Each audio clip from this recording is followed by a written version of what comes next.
فمن تمتع بالعمرة إلى الحج فما استيسر من الهدي فمن لم يجد فصيام 3 أيام في الحج وسبعة إذا رجعتم تلك 10 كاملة ذلك لمن لم يكن أهله حاضر المسجد الحرام واتقوا الله واعلموا ان اللہ شدید العقاب صدق اللہ العظیم۔ دوستو، اس آیت شریفہ کا مطلب سمجھنے کے واسطے کئی ضروری باتیں پہلے سمجھنی ہیں۔ اس آیت شریفہ کے مطلب کو سمجھنے کے واسطے بھی وہ ضروری ہیں، اور ہر مسلمان کے لیے ان کا جاننا بھی ضروری ہے، خاص طور سے اس زمانے کے اور اس نئے ہندوستان میں، جہاں ہر وقت ایمان پر ڈاکے ڈالے جا رہے ہیں اور بے بنیاد باتیں بیان کر کے ان کو تاریخ بتایا جا رہا ہے، اور ہمارے کم سمجھ، نا سمجھ اور دین کی باتوں کو نہ جاننے والے لوگ کبھی کبھی ہمیں انہی کی بولی میں بولتے ہوئے نظر آتے ہیں۔ چلو سنو آپ، اور توجہ سے، جیسے آپ ہمیشہ سنا کرتے ہیں اسی طرح سنیے گا، اور اگر آج تھوڑی 5-7 منٹ زیادہ بھی ہو جاویں تو تسلی سے بیٹھے رہیے۔ جی، بیت اللہ کی تعمیر حضرت آدم علیہ السلام نے کی، اور اللہ تبارک و تعالیٰ کے حکم سے بیت اللہ کے چاروں طرف ایک ایریا، ایک علاقہ، اس کو حرم قرار دیا، حرم۔ اور جہاں جہاں تک حرم تھا وہاں حضرت آدم علیہ السلام نے اللہ کے حکم سے حضرت جبریل علیہ السلام کی رہنمائی میں کچھ نشانیاں لگا دی، ہر آدمی کو معلوم ہو جاوے کہ اس سے آگے حرم ہے۔ پھر یہ بیت اللہ حضرت نوح علیہ السلام کے زمانے میں جو طوفان آیا تھا اس میں منہدم ہو گیا تھا۔ حضرت ابراہیم علیہ السلام نے انہی بنیادوں پر بنایا تھا جن بنیادوں پر ابراہیم علیہ السلام نے بنایا تھا، جن بنیادوں پر حضرت آدم علیہ السلام نے بنایا تھا۔ اور اب پھر حضرت ابراہیم علیہ السلام نے اللہ تبارک و تعالیٰ کے حکم سے حضرت جبریل علیہ السلام کی رہنمائی میں وہی تمام نشانیاں چاروں طرف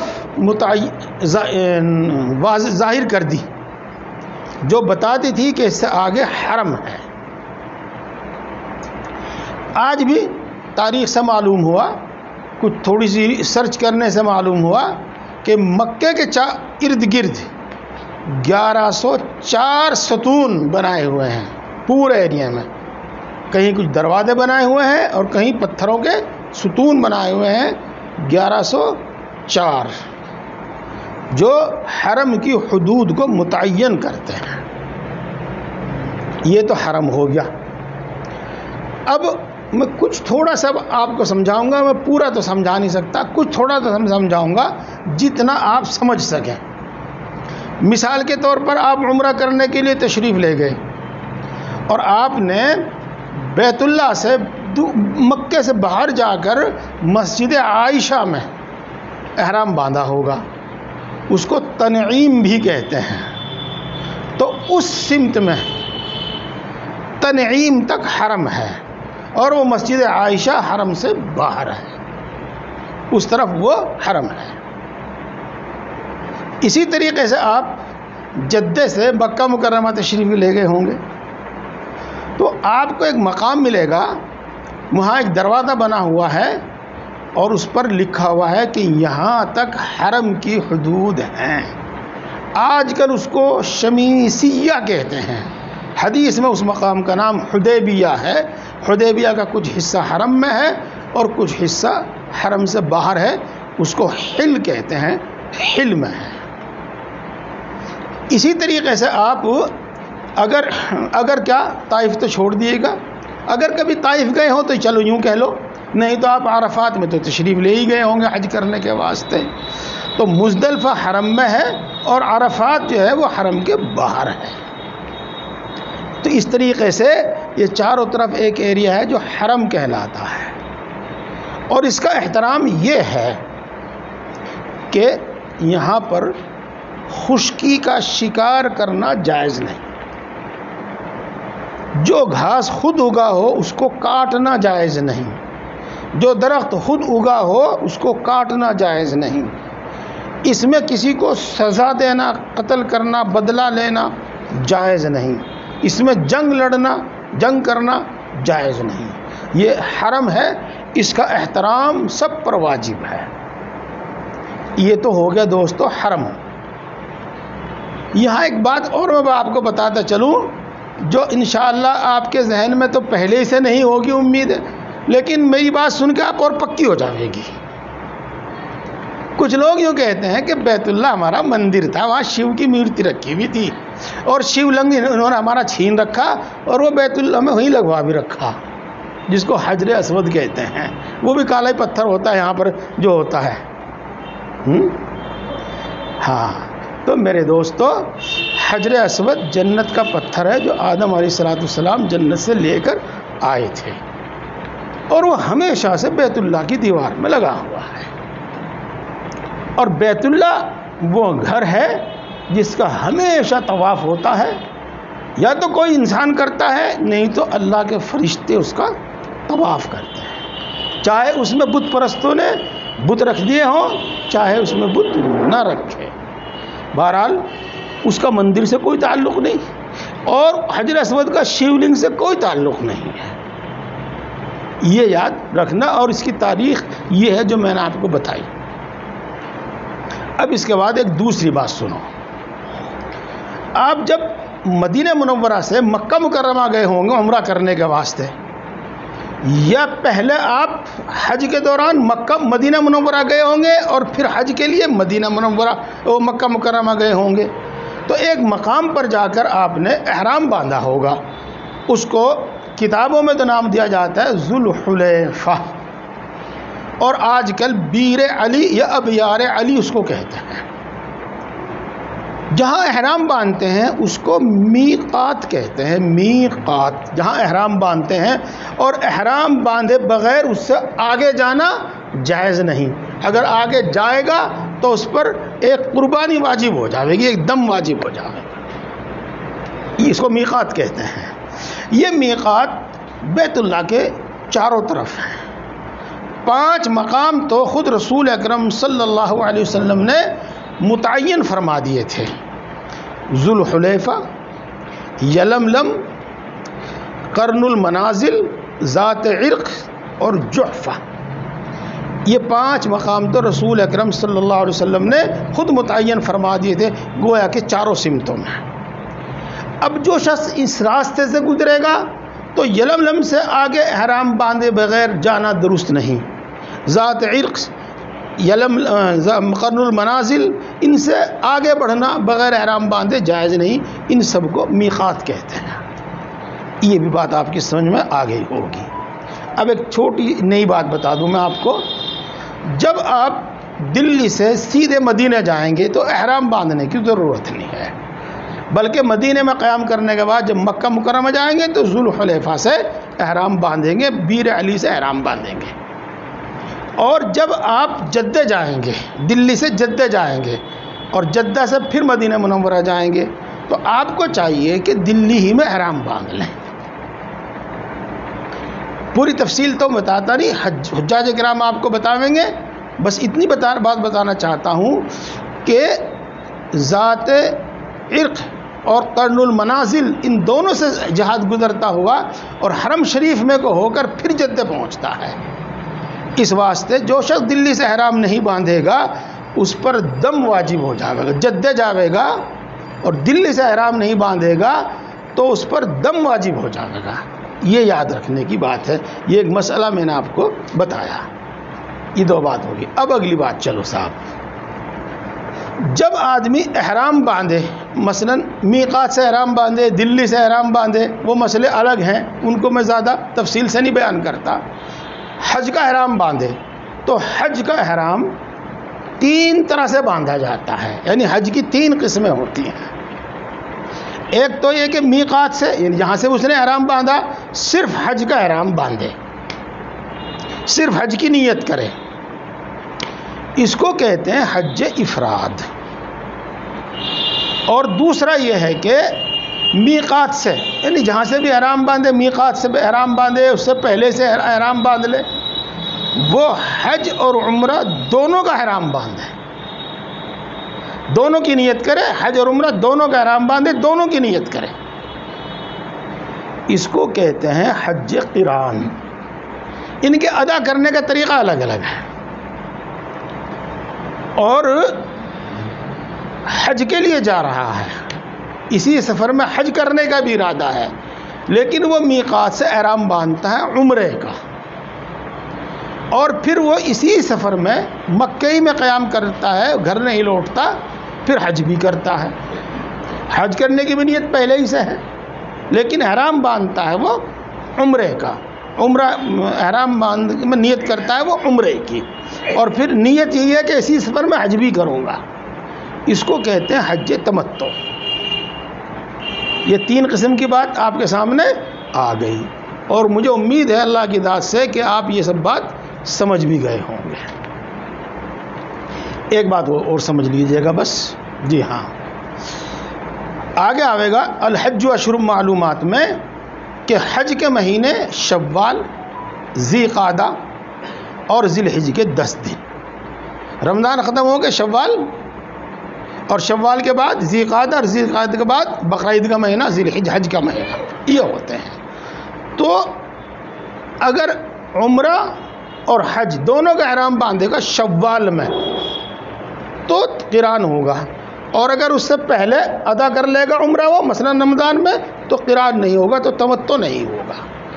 یہ چند باتیں میں نے آپ کو بتائی، جتنی سمجھ میں آ گئی اتنی اچھی، نہ سمجھ میں آئی جب بھی یہ فائدے سے خالی نہیں، آپ جب دوسری مرتبہ تیسری مرتبہ سنیں گے، یہ جب آپ حج کے لیے جائیں گے اور اس وقت آپ اس مسئلے کو سمجھیں گے تو انشاءاللہ یہ آج کی سنی ہوئی باتیں آپ کو فائدہ دیں گی، اور اس وقت آسانی سے بات آپ کے سمجھ میں آ جائے گی۔ یہ بھی بات ہوگی۔ اب اگلی بات سنو، جو شخص صرف حج کرتا ہے جس کو حج افراد کہتے ہیں، حج کی وجہ سے اس پر قربانی واجب نہیں ہوتی۔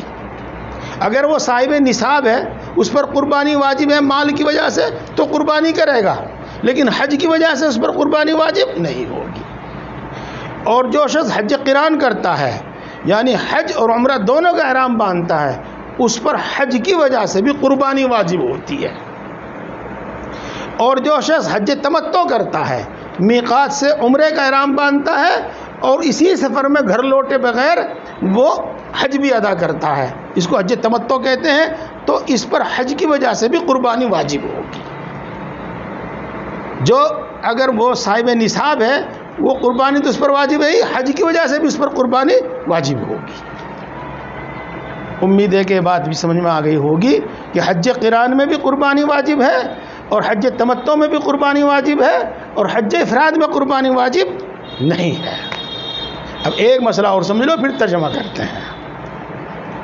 حج کرنے تو گیا ہے وہ، اور تمتع یا قران کیا ہے جس میں قربانی واجب ہے، لیکن اس کے پاس قربانی کرنے کے واسطے پیسہ نہیں ہے، تو اس شخص کو چاہیے کہ وہ 10 روزے رکھ لے اور قربانی اس کے ذمے سے معاف ہو جائے گی۔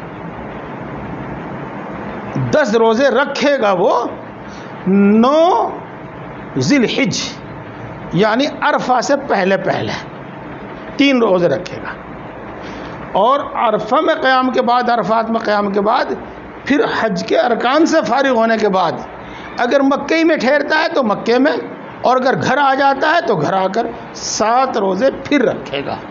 اس طریقے سے 10 روزے پورے ہو جائیں گے اور اس کے ذمے سے قربانی معاف ہو جاوے گی، اور یہ 10 روزے قربانی کی قائم مقام ہو جائیں گے۔ یہ مسئلہ بھی سمجھ میں آ گیا۔ اب ایک اور مسئلہ اور پھر ترجمہ ہوگا۔ حج تمتع، یہ حج قران جو کئی بار میں نے آپ کو بتا دیا، یہ وہ شخص کر سکتا ہے جو میقات سے باہر کا رہنے والا ہو، جس کو آفاقی کہتے ہیں، اور اگر میقات اور بیت اللہ کے درمیان کسی جگہ کا رہنے والا ہے تو وہ تمتع اور قران نہیں کر سکتا۔ یہ جو میقات اور بیت اللہ کے درمیانی علاقے کا رہنے والا ہے وہ قران اور تمتع نہیں کر سکتا، اور جو میقات سے باہر کا رہنے والا ہے اس کو آفاقی کہتے ہیں، وہ قران اور تمتع کر سکتا ہے۔ یہ مسئلے یہاں پر بیان کیے گئے ہیں۔ اب آپ ترجمہ کیجئے، انشاءاللہ سب بات سمجھ میں آ جائے گی۔ فمن تمتع بالعمرۃ الی الحج فما استیسر من الہدی، پر جو شخص حج کے ساتھ ساتھ عمرے کا بھی فائدہ حاصل کرے، حج کے ساتھ ساتھ عمرہ بھی کرے، اس میں حج قران بھی آ گیا اور حج تمتع بھی آ گیا، تو اس کے ذمے وہ قربانی واجب ہے جو وہ آسانی سے کر سکے۔ اب یہ بات آپ کی سمجھ میں آ گئی۔ اب یہاں پر اول تو اللہ تبارک و تعالیٰ کا حکم ہے، اور جب اللہ تبارک و تعالیٰ کا حکم ہے تو پھر کچھ بولنے کی، کچھ کہنے کی ضرورت ہی نہیں ہے۔ ہاں، لیکن جتنی بات ہمیں اللہ کے رسول صلی اللہ علیہ وسلم نے بتائی ہے، اتنی بات آگے بتانے میں کوئی حرج بھی نہیں ہے۔ اس نے ایک ہی حج میں اور ایک ہی سفر میں، بلکہ ایک ہی احرام سے 2 عبادت ادا کی ہے۔ اس شکرانے میں وہ قربانی کرتا ہے، اور اس شکرانے میں اس کو قربانی کرنی چاہیے، اس لیے اس پر قربانی واجب ہے۔ اور پھر اس لفظ پر غور کیجیے گا کہ جو آسانی سے قربانی کر سکے، بہت مہنگی نہیں، بہت سستی نہیں، بکری ہی نہیں، بلکہ جو آسانی سے وہ کر سکے وہ قربانی کر دے۔ فمستیسر من الہدی، یہ بات میں نے آپ کو خاص طور سے اس لیے بتائی کہ تاکہ معلوم ہو جاوے کہ اسلامی احکام میں آسانی رکھی گئی ہے، آسانی رکھی گئی ہے۔ ایک تو آسانی یہ ہو گئی، اور دوسری آسانی وہ آپ کو معلوم ہو ہی گئی۔ کیا معلوم ہو گیا کہ قربانی نہیں کر سکتا تو 10 روزے رکھ لے، اور اس میں بھی آسانی یہ رکھی گئی کہ 3 تو زمانے حج میں رکھ لے، اور چونکہ ان دنوں میں کام زیادہ ہوتا ہے، عموماً دقت دشواری ہوتی ہے، تو بس 3 رکھ لے، اور اس کے بعد 7 پھر بعد میں رکھ لے، تو یہ بھی آسانی ہو گئی۔ آگے اللہ تعالیٰ اس کو فرماتے ہیں، فَمَن لَّمْ يَجِدْ، اور جو شخص قربانی کی استطاعت نہ رکھتا ہو، فَالصِّيَامُ 3 أَيَّامٍ فِي الْحَجِّ، تو اس کے ذمہ 3 روزے رکھنا ہے حج کے زمانے میں، عرفات سے پہلے پہلے، عرفات میں قیام سے پہلے پہلے۔ اور اگر وہ عرفات سے پہلے نہیں رکھ سکا، مثلا 2 روزے رکھ سکا پہلے وہ، تو عرفات کے دن بھی، یوم عرفہ میں بھی وہ روزہ رکھ لے، یہ حج کے زمانے میں۔ اور 7 روزے جب کہ وہ لوٹ جاوے، کہاں سے لوٹ جاوے؟ ارکان حج سے لوٹ جاوے، یہ اپنے گھر لوٹ جاوے۔ یہ ایک مسئلہ ہے، اختلاف ہے اس میں تھوڑا سا علماء کرام کا، میں اس کو بیان کر کے اس کو مسئلے کو بھاری نہیں کرنا چاہتا۔ تِلْکَ عَشَرَةٌ کاملہ، یہ 10 کامل 10 روزے ہو گئے۔ ذَلِكَ لِمَن لَّمْ يَكُنْ أَهْلُهُ حَاضِرِ الْمَسْجِدِ الْحَرَامِ، اور یہ حکم اور یہ اجازت کہ حج کے ساتھ عمرہ کرنے کی بھی اجازت، یا عمرے کے ساتھ حج کی، حج کے ساتھ عمرے کی ملانے کی اجازت ان لوگوں کے واسطے ہے جو مسجد حرام کے آس پاس قیام نہ کرتے، یعنی میقات کے اندر اور بیت اللہ کے، میقات اور بیت اللہ کے درمیان میں قیام نہ کرتے ہوں، بلکہ میقات سے باہر کے رہنے والے ان کو آفاقی کہتے ہیں۔ یہ ان کے لیے ہے حکم۔ اور یہ حکم کیوں ہے؟ اس واسطے کہ میقات، جیسا کہ میں نے آپ کو بتا دیا، تھوڑے تھوڑے فاصلے پر بھی ہیں جی، تو وہاں سے حج کرنے کے واسطے جانا بھی آسان، عمرہ کرنے کے واسطے جانا بھی آسان، لیکن جو شخص پاکستان کا، ہندوستان کا، بنگلہ دیش کا اور کہیں کا، امریکہ کا، کہاں کہاں کا رہنے والا ہے، تو وہ ایک ہی سفر میں دونوں کر لے تو یہ اس کے واسطے آسانی ہے، اس لیے ان کے واسطے ہے یہ۔ اور جو وہیں کے مقامی لوگ ہیں، لوکل لوگ ہیں، میقات کے اندر کے رہنے والے ہیں، تو ان کے واسطے یہ رخصت نہیں ہے، یہ اجازت نہیں ہے، یہ مطلب ہوا اس کا۔ واتقوا اللہ، اللہ کی نافرمانی سے بچتے رہو۔ یہ دیکھو دوستو، ترجمہ تو یہی ہے اور مطلب اس کا بالکل آسان ہے، مطلب اس کا بالکل آسان ہے۔ الفاظ تو عام ہیں، اس کا مطلب بہت سارے ہو سکتے ہیں۔ ایک مطلب میں بتاتا ہوں آپ کو، حج میں، عمرے میں اللہ کے احکام کی پابندی کرنا یہ تو ایک وقتی بات ہے، وقتی بات ہے۔ آپ سمجھ لو 5 دن ہیں حج کے، یا چلو مان لو 2 مہینے 10 دن ہیں حج کے، ان میں تو اللہ کے احکام کی پابندی ہے ہی،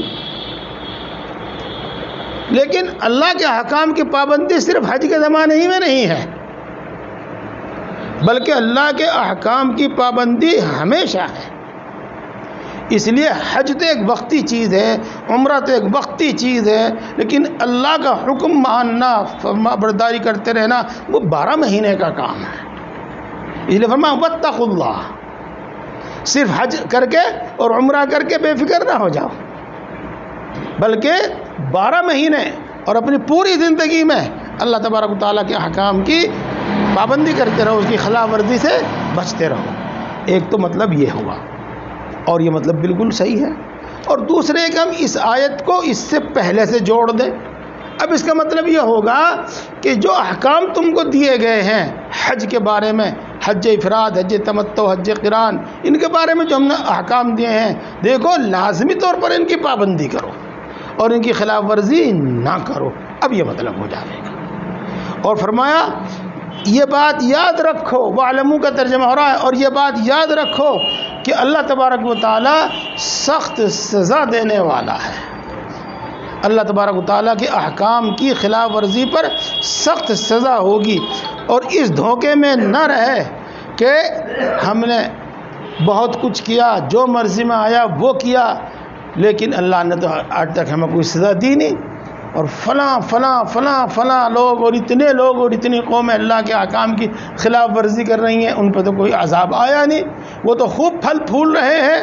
تو دوستو یہ شیطانی دھوکہ ہے، جہالت کی وجہ سے ہے، اس لیے کہ اللہ تبارک و تعالیٰ نے اس دنیا کو دار العمل بنایا ہے، عمل کی جگہ بنایا ہے، اور دار الحساب اور دار الجزا، یعنی حساب کی جگہ اور بدلے کی جگہ وہ دوسری ہے۔